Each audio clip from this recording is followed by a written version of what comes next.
Hello, and welcome to the HR Insights podcast with me, Caroline Rochford. I'm launching this new podcast with a series focusing on the issues arising from the current COVID-19 pandemic. More specifically, I want to help you, my listeners, with all the myriad of HR considerations when thinking and planning for restarting your business.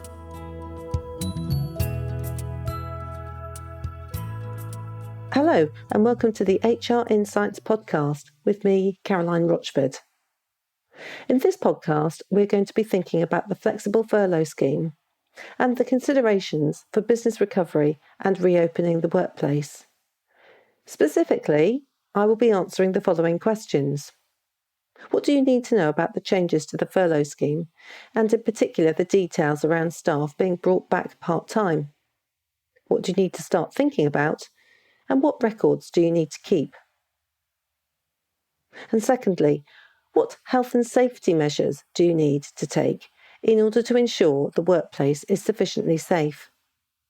How are you going to consult with employees about a safe return to work? And how are you going to make the workplace as safe as possible? Later in this episode, I will be joined by a health and safety specialist to help us answer these questions. Firstly then, I'm going to talk about the Coronavirus Job Retention Scheme, or furlough as it has become more commonly called, and specifically focus on the changes recently introduced and what businesses will need to do now in order to plan for the future. Before this pandemic, the term furlough was hardly used in the UK, and now it's being bandied about and will surely see an entry into the Oxford Dictionary for 2020. The furlough scheme was introduced by the Chancellor Rishi Sunak in response to the coronavirus pandemic in a bid to save jobs. The government agreed to pay 80% of wages up to a maximum amount of £2,500 as part of the scheme, and it has already been extended firstly to the end of June, and then secondly and more recently to the end of October, when we are firmly told it will end. The furlough scheme has covered 8.7 million workers to date and costs approximately £14 billion per month. The changes being introduced will see a sliding scale of government cutting back the amount they are subsidising towards staff costs, and employers increasingly expected to pay a higher contribution until the end of October. The scheme will close for new entrants from the 30th of June. The deadline for adding a member of staff to the furlough scheme was the 10th of June. The only exemption to this is for staff returning from family-related leave. They will still be eligible to the furlough scheme, even if they weren't placed on furlough before the 10th of June cut-off date. By way of recap, the phasing is as follows. In June and July, the government will continue to pay 80% of fully furloughed employees' salaries, plus their national insurance and pension contributions. Employers are not required to pay anything unless they voluntarily agree to supplement furlough pay or the employees return to work part-time in July.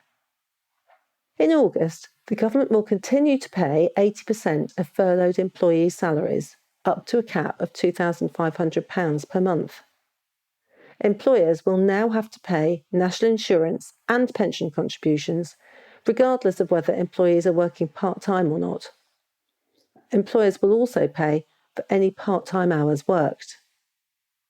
In September, the government will continue to pay 70% of furloughed employees' salaries, up to a cap of £2,187.50 per month. Employers will also pay national insurance and pension contributions and 10% of wages to make up 80% of the total, up to a cap of £2,500 per month. Employers will also pay for any part-time hours worked. In October, the government will continue to pay 60% of furloughed employees' salaries, up to a cap of £1,875 per month. Employers will also pay national insurance and pension contributions and 20% of wages to make up to the 80% of the total, up to a cap of £2,500 per month. And employers will also pay for any part-time hours worked. The flexible furlough guidance was published by HMRC on Friday the 12th of June, and it's complex. Here are the main headlines of the scheme. Under the new scheme, previously furloughed staff will be able to return to work, either at home or in the workplace, working some of the week, and be furloughed for the remainder. There will need to be a written agreement between employer and employee for any part-time hours worked, and employers will still be able to claim the furlough grant for the hours not worked. By way of example, if someone returns to work for 3 days and is on furlough for 2 days, then the employer can claim the grant for the 2 days when the employee is not working. The minimum claim period will be 1 week. It is currently 3 consecutive weeks. The maximum number of claims per month is 4, and there is a cap on the number of claims an employer can make, limited by the maximum number of claims made in any single instance between March and June. Employers need to start thinking ahead and planning for their workplaces to gradually reopen, given that they can agree working arrangements with staff to return from the 1st of July. Many staff are going to be concerned and anxious about being in the workplace or travelling there, and they're going to need a lot of reassurance, and this needs to be at the heart of any decisions and plans that employers are making in readiness. In terms of record keeping, there are a number of actions to take. Firstly, check your furlough letters now that the timescale has changed. Did your original letters link furlough to the original scheme? If so, you will need to write to staff to seek their agreement to continue being furloughed. Check the end date and check the percentage salary payment. If these are incorrect, you will need to write to staff again. So make sure all your furlough letters are accurate, regardless of when the member of staff was placed on furlough. It's important that any agreement between employer and member of staff regarding their return to work is mutually agreed and followed up in writing. It's sensible to do this for both flexible furlough and part-time return, or even a full return to work from furlough. If you're asking someone to return to work fully from furlough, firstly, you will need to give them reasonable notice. You'll need to think about their personal circumstances, because some staff are going to need more notice than others due to perhaps childcare or homeschooling issues, particularly as they might need to make arrangements for childcare or other dependents' care. This notice does not need to be in writing. Employers will need to ensure that they inform their payroll staff or provider that furlough has ended or that an employee has returned to work part-time, so that they can make the correct payments and claim the correct amount of grant. Turning now to preparing for workers to return to the workplace. The CIPD, the Chartered Institute of Personnel and Development, have helpfully given businesses 3 essential tests to meet before bringing people back to the workplace, and I'm going to use that framework in this podcast. The tests are: 1. Is it essential that people return to the place of work? 2. Is it sufficiently safe? And 3. Is it mutually agreed? I will cover these in more detail in this series. Today, I'm going to consider the health and safety matters relating to a gradual return to work, as well as the government guidelines to provide a COVID-19 safe workplace. Not only is this a health and safety issue, it is highly emotive too. We all know that employers have a responsibility to ensure the health, safety and well-being for their employees, and this also extends to all staff, workers, apprentices, agency workers, contractors, visitors, the public and customers.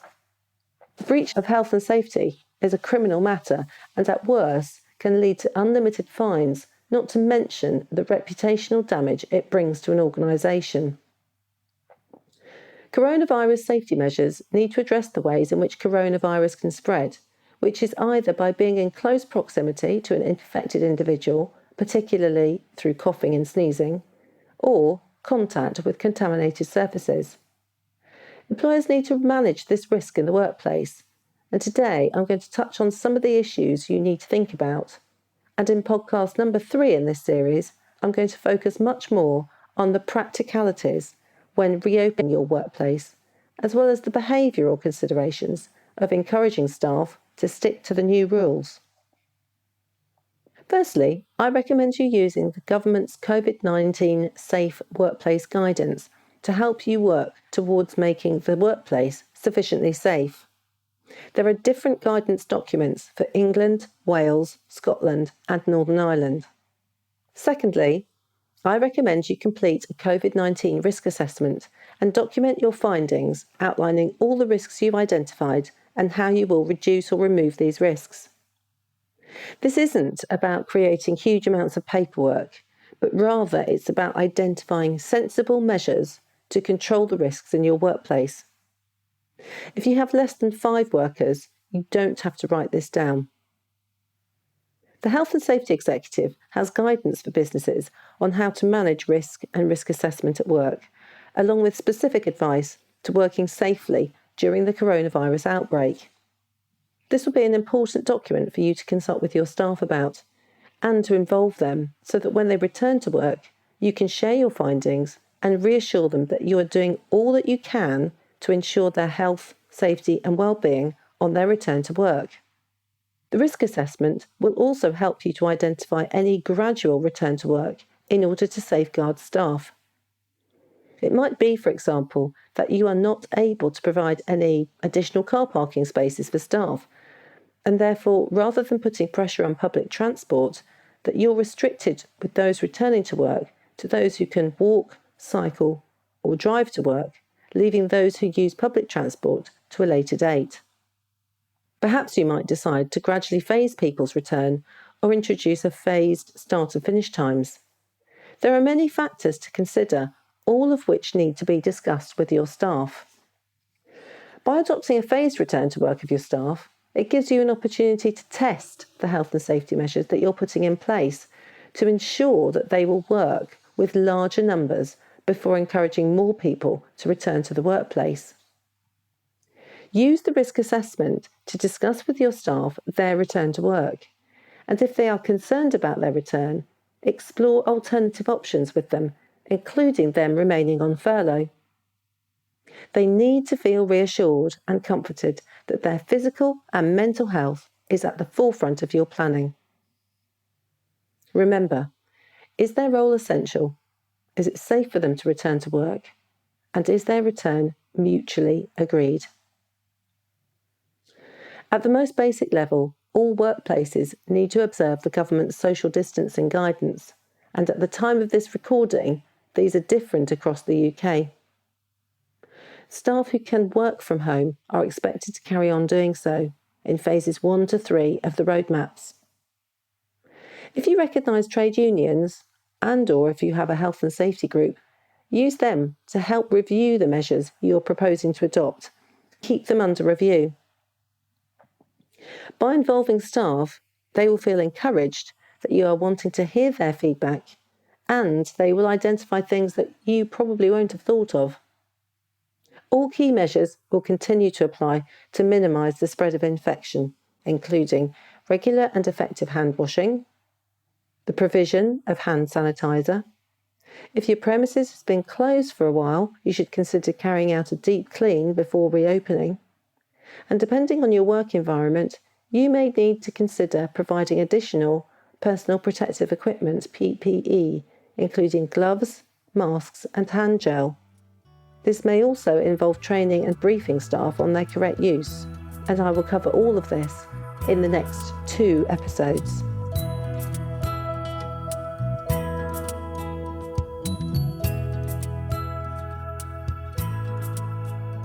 Today, I'm joined by Clark Boles, Managing Director of CBO Associates, Specialist in Health and Safety.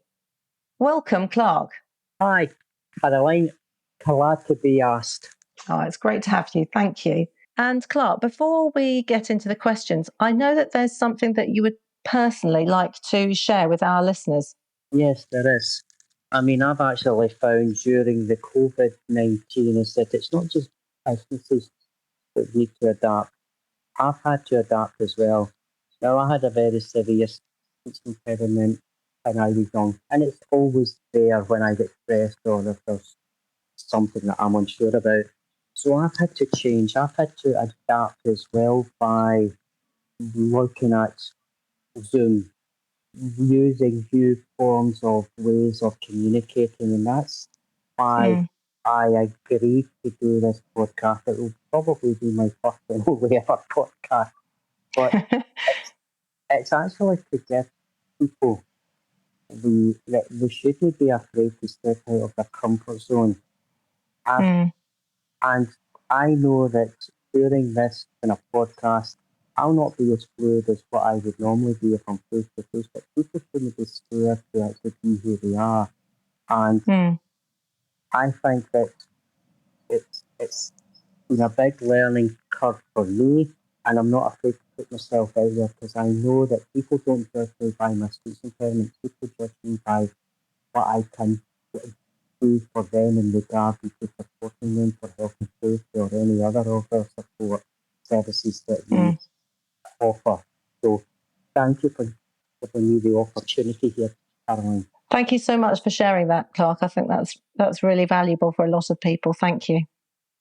Clark, it would be really helpful if you could give the listeners some particular things to think about as part of the COVID-19 risk assessment, which is something that I've just been telling them all about.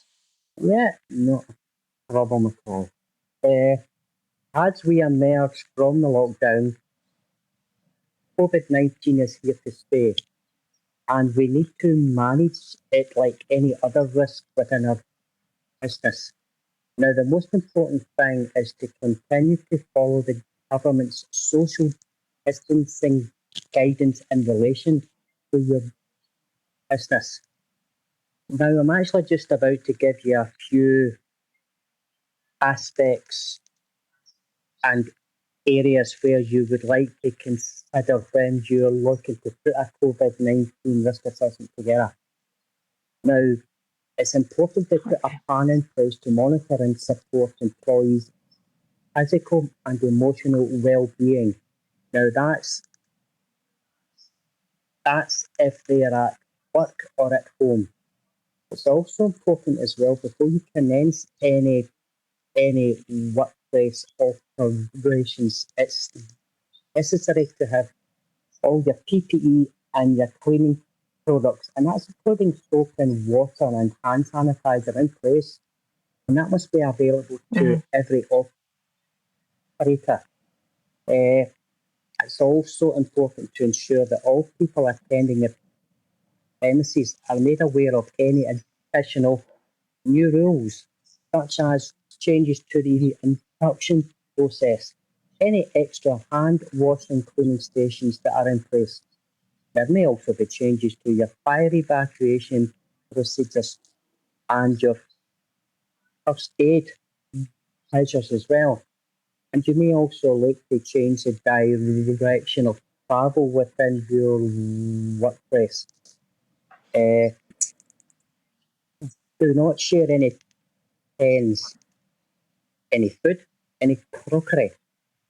You may want to revise your shift changes, your break times to reduce congestion and contact at all times.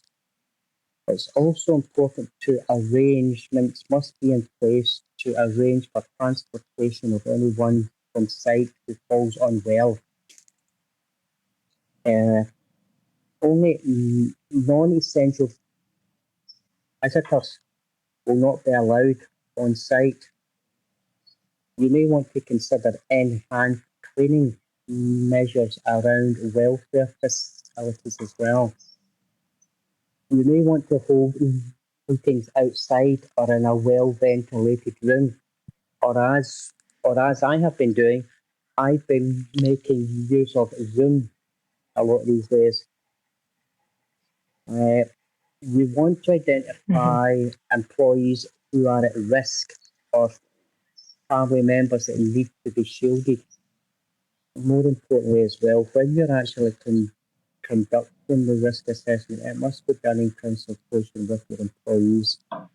You want to share the results of your risk assessment with the rest of your employees. Now, if you've got over 50 employees, the government is encouraging you to display your risk assessment on your website as well. Now, if you are considering hand sanitizer, I suggest that it can either fall into EN 1500 or EN 1276 standard.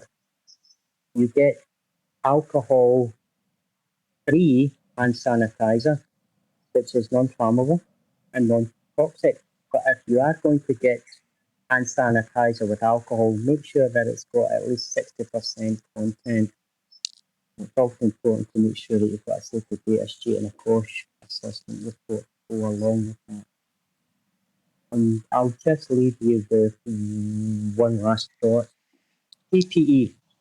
The HSC issued a safety alert around face masks of KN95.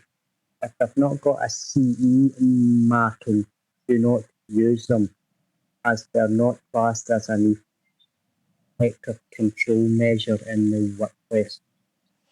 That's really helpful, Clark, because that's obviously up-to-date information for people, and particularly in terms of the PPE and knowing about the markings and the standards that have recently been issued. Thank you for that.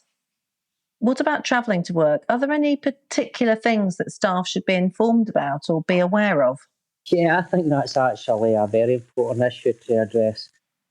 I think the number one option is that we should consider remote options first. You don't want non-essential travel still needs to be put in place. It's important that people stay at home when they can still do the job while adding value. Also, as well, if you're traveling with public transport, wear a face covering and carry your own bottle of hand sanitizer as well. It's very important.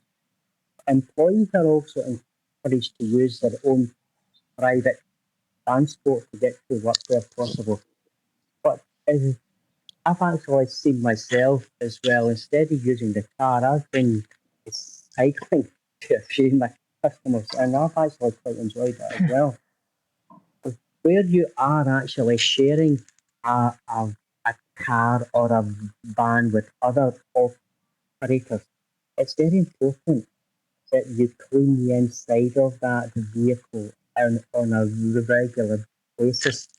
I would even go a step further. I would say if you're actually sharing a vehicle, it's important to wear a mask, because if you sneeze, if you actually have a mask on, that will actually contain it. There's only so much cleaning that you can do. So if you've actually got a mask on, that's going to prevent germs being put everywhere in that enclosed space.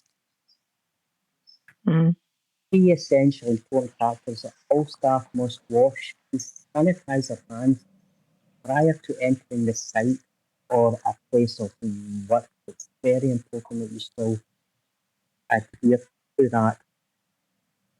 Apart from that, I think if you're just an element of common sense. And continuing to do what we do naturally when we're just popping out to the shops or whatever journey we're doing. Yeah, absolutely. I mean, if I'm actually going down to the supermarket, I always make sure that I have hand sanitizer before I leave the car, and as soon as I enter the supermarket, and as soon as I come back into the car. It's just trying to put into place practice. I don't see these things going away overnight. I see these things being as part of the new norm going forward. So we just all need to get used to it. Yes, I agree. Are there any environmental issues that we also need to think about? Well, I've been for the last 15 years, I've been operating from home in some form of capacity, and even I've been finding it a struggle at times because of the lockdown. And there's a lot of distractions at home for people who are not used to working remotely. And that could be the children, that could be animals, music, TV.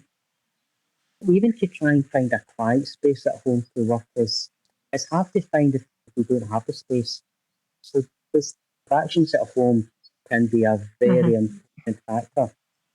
Also, as well, if you're looking at single-use PPE, it could be the paper masks that people are wearing, or they should be handled separately from other waste streams to limit the contamination to risks. They shouldn't be put in with your normal recycling. Right. You also find in the workplace as well is that where people are wearing company clothing, that needs to be laundered a lot more often in accordance with the guidelines. And I would suggest that you wash any clothing at 60 degrees to try and kill off any germs. Right. I've actually seen more people putting in more use of paper towels as an alternative to hand dryers and hand washing facilities. It's already been well documented where hand dryers are used, the droplets of COVID-19 are spread. So if you can stop using hand dryers and use paper towels, even when you're using paper towels, they need to be disposed of in a bag, and those bins or bags need to be emptied at a regular interval. It's also very important as well to display appropriate public health posters and notices around the workplace as well. I would also encourage people to have a clean desk policy at the end of the day. Paper. If you can do your job while minimising the use of paper, use your IT a lot more. Send emails. Use video conferencing facilities to try and reduce the amount of paper that you use. And I think if you just become more aware of what you're doing in the workplace from an environmental, it doesn't matter if it's in your house or in your office. Just be more aware of your surroundings and keep washing your hands more regularly. Thank you so much, Clark, for some really helpful tips there.